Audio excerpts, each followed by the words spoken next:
지수가 2,000선을 넘어서면서 상승 탄력이 다소 둔화된 가운데 중형주인 미드캡에 주목해야 한다는 의견들이 들리고 있습니다.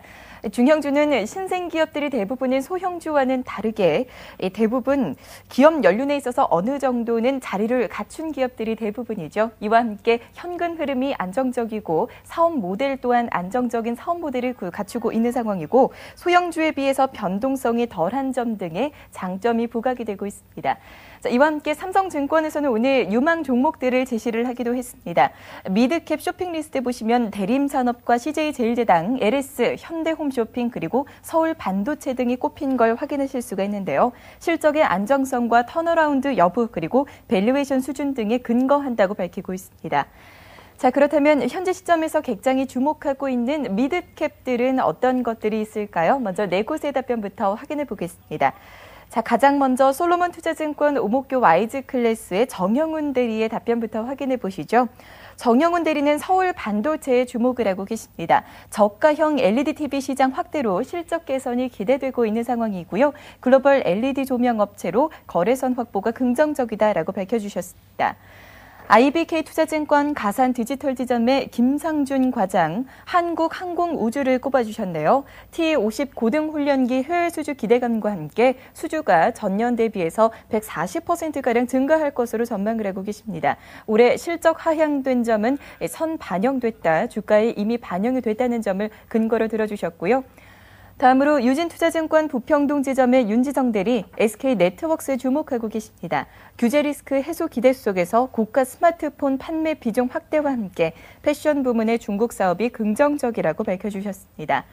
끝으로 교보증권 교보타워 지점의 이정민 차장은 역시 서울 반도체에 주목하고 계시네요. LED 업황 회복 시 최대 수혜가 전망된다라는 점과 함께 자회사들의 실적 개선 또한 기대를 걸고 계십니다. 또 다른 지점의 의견 확인해 보겠습니다. 오늘은 신한금융투자 잠실 신천역 지점으로 가보죠. 이상경 대리 만나뵙겠습니다. 대리님 안녕하세요. 네, 안녕하세요. 네, 자 대리님께서 주목하고 계신 미드캡 들어보고 싶은데요. 어떤 종목인가요? 네, 첫 번째로 말씀드릴 종목 같은 경우는 바로 STX 조선해양입니다. 최근에 이제 납포가자주 중심으로 주가의 키맞추기가 좀 이루어지고 있는데요. 전체적으로 시가총액 5조 밑에서 상대적으로 원화 강세에 대한 부분들, 그리고 최근에 기업 재무구조에 대한 개선 부분까지 좀 맞물린다라고 하면 상대적으로 시장에서 좀 각광을 받을 것 같고요. 기관들 최근에 수급이 상당히 좋습니다. 그러면 이런 기관들 수급을 바탕으로 해가지고 주가 반등에 대한 상승 부분은 추가적으로 이어질 가능성이 있기 때문에 미드캡 종목에서는 STX 조선해양을 관심 종목으로 보고 있습니다. 네, 특히 수급적으로 기관 쪽 수급이 양호한 STX 조선해양에 대해서 관심 종목으로 말씀해 주셨습니다.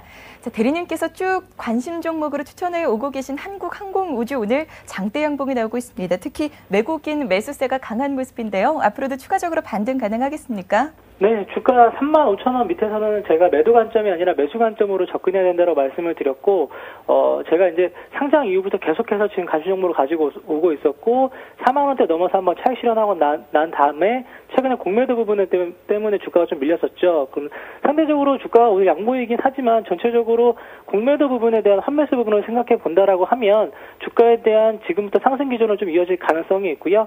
34,000원 선 이상에서 주가가 만약에 오늘 끝난다라고 하면 지금부터는 37,800원 선까지 의외로 빠르게 갈 수 있다라는 부분이 있기 때문에 지금 매수 관점으로 보셔도 큰 무리는 없을 것 같습니다.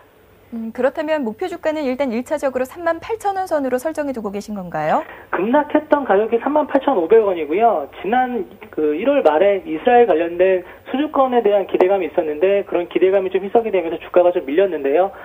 최근에 이제 정부 구매 여력이라든지 이스라엘하고 좀 얘기되는 부분 같은 경우에는 오히려 이런 부분들이 주가에 선반영이 됐고, 이제 추후에 만약에 이스라엘 쪽에서 이탈리아 쪽을 제외시키고 만약에 한국하고 연계된 무기 사업을 가져간다라고 하면 의외로 주가는 4만원 선 초중반까지 어렵지 않게 갈 것 같습니다.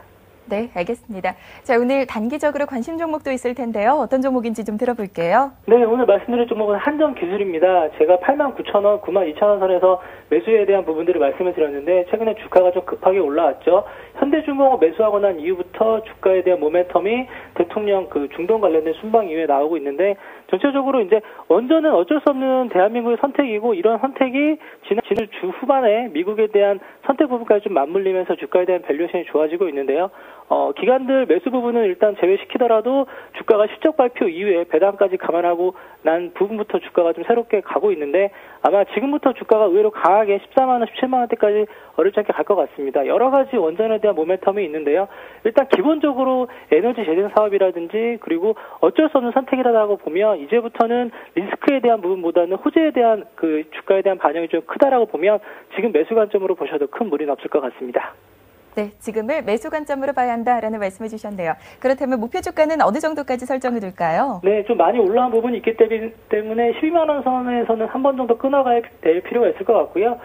중장기적으로는 아까 제가 말씀드린 대로 14만 원, 17만 원까지는 어렵지 않게 갈 것 같습니다. 네, 알겠습니다. 오늘 이 시간 한전기술에 대한 관심까지 확인했습니다. 이상경 대리께서 수고해 주셨습니다. 오늘 말씀 잘 들었습니다. 네, 감사합니다.